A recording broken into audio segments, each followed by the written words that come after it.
Good cameras and sound.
Everyone, welcome to Alvarez Live. We are in SoundCheck in Nashville with the wonderful JP Cormier.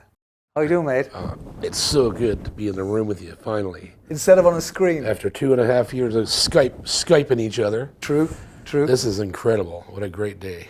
And I got in touch with you at the beginning because you did that video of, kindly, we didn't know each other, but you made a video of an MD60BG against your Martin, kind of kicks things off. Yeah, it's actually pretty interesting because it didn't only kick off the relationship between me and you. That video actually spawned my channel. That's the thing that started everything, was that one video. And when people responded to it, and we gained like 1,100 subscriptions in a single week, I said, this is what I gotta do. Because the engagement, people were guessing. Because you did a demo first. Yeah. And then the second one was which guitar is which. That's right. And two separate videos. I made it a cliffhanger, right? Yeah.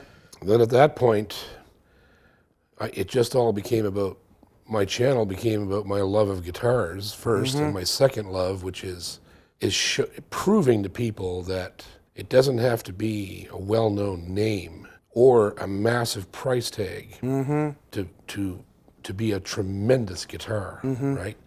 And as you know, we've talked at length about this. I've always been a major fan of the Japanese builders. So Yairi was in my wheelhouse all my life. When I was a child, I would see the K Yairis come over and the S Yairis, and like all those guitars were like floating around like these holy grails you could never find. And like the high-end L-series Yamahas, like all those guitars that came out of Japan. I knew they were awesome because I would see someone play them and go, man, but you could never find one. Very true. And it took quite a few years actually for me to even to realize the close connection between Alvarez and Yairi and the history of how it happened and his history and the 80 years of it, and what a great part he played in the development of steel stringed instruments, right? Absolutely. Incredible. And like the direct couple bridge and like all these innovations he made, it just became the whole theme of the channel, was how can you get a great guitar without necessarily having to spend $5,000 or $6,000 on a brand name instrument that you're emotionally attached to, right? You can get emotionally attached to other things too if you just put them in your hands. Right.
So when you pick up a guitar, obviously you hear that first, and then you're imagining in a situation at a gig, yes, how it's coming through a speaker, how you're singing to that, yes, everything. I've had this conversation before, possibly not with you. Maybe you don't know this about me. I have synesthesia.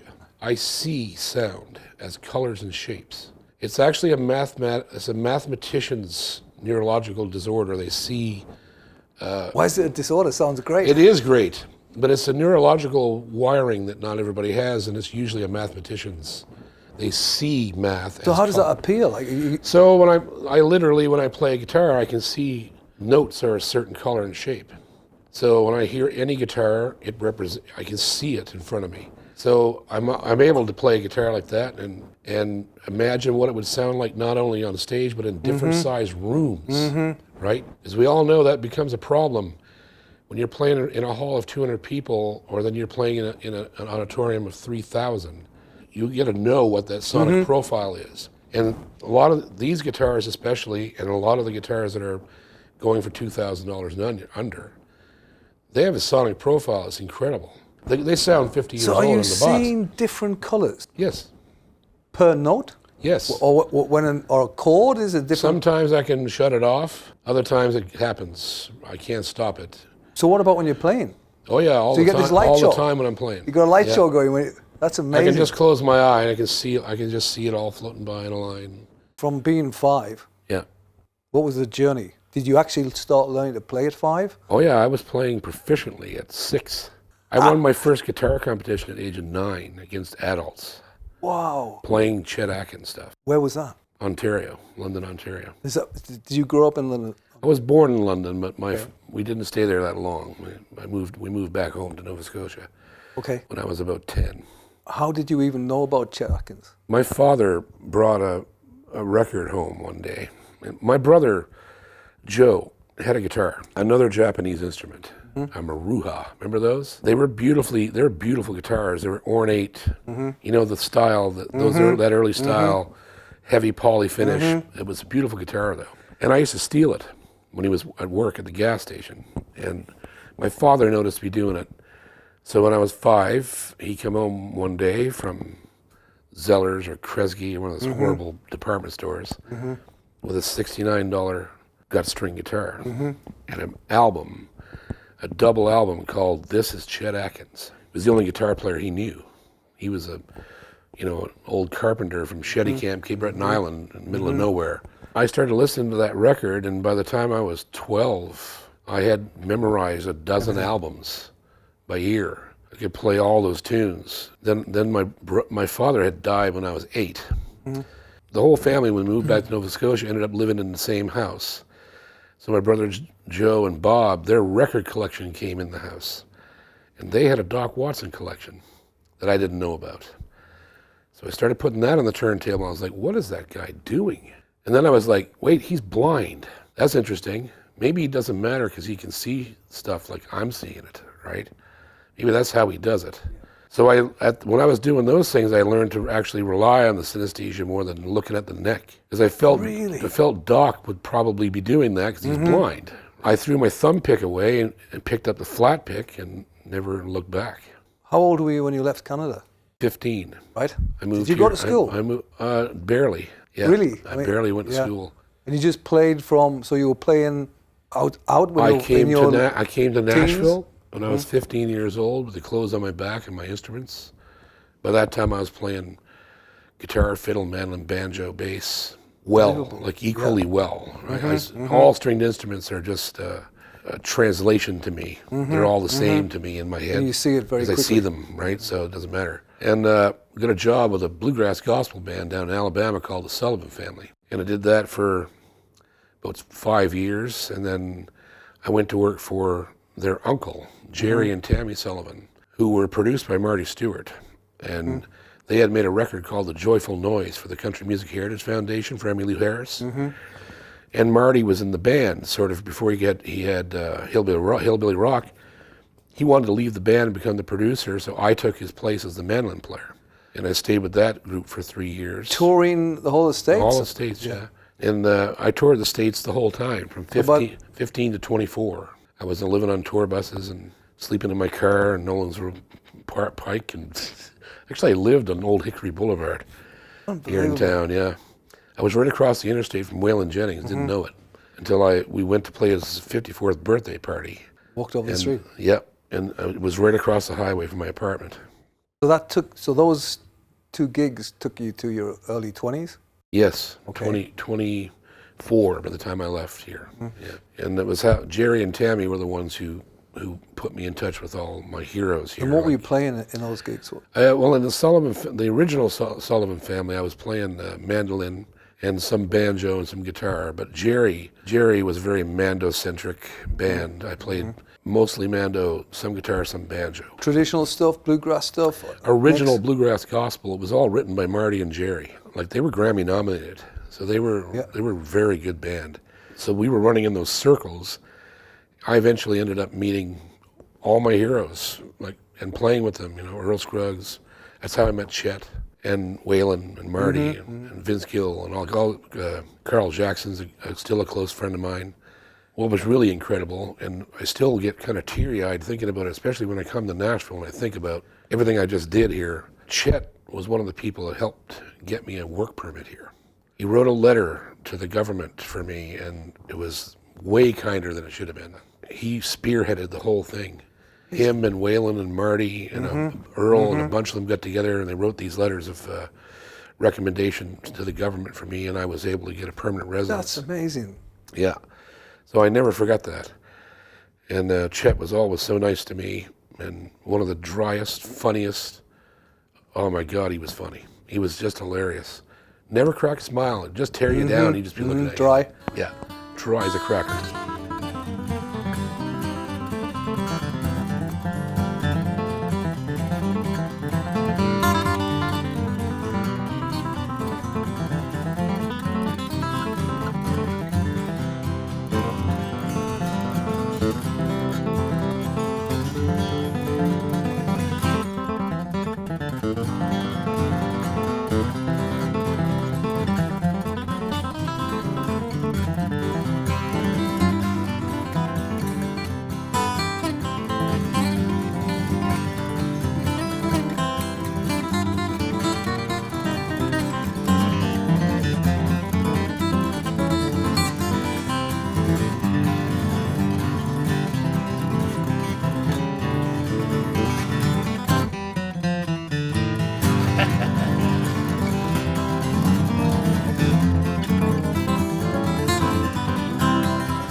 Looking back, again, music aside, what has it influenced you the most, being able to live this life, do you think? If you were going to take something from it except the music part. The biggest thing is the amount and frequency of the times that I've been able to help people. That still is my biggest motivator. Young Jake, that was just here playing with me. Not a bad player. Well, no bad, eh? He's not crap. He's no crap. It's very good. And I shouldn't take credit for him. I probably don't deserve it, but I discovered him in a music shop in Toronto when he was much younger. When he was 17, 18 years old, playing the guitar, and I went, whoa, who is this kid, right?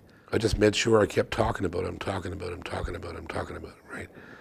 Pretty soon, you get enough confidence to audition for a big American bluegrass band and get the gig. Played with them for a whole year, recorded with them, made a major album with them, and then when he was done with that contract, he moved from Ontario right next door to me, two doors down. Really? And now we're You live 2 doors down from him? Now we're touring together, right?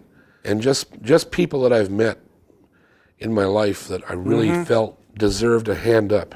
They should be in front of more people, especially musicians. I mean, I've helped a lot of other people too in different ways, but I was never really helped that much when I was a kid. And I made a promise to myself back then I would never turn anybody away.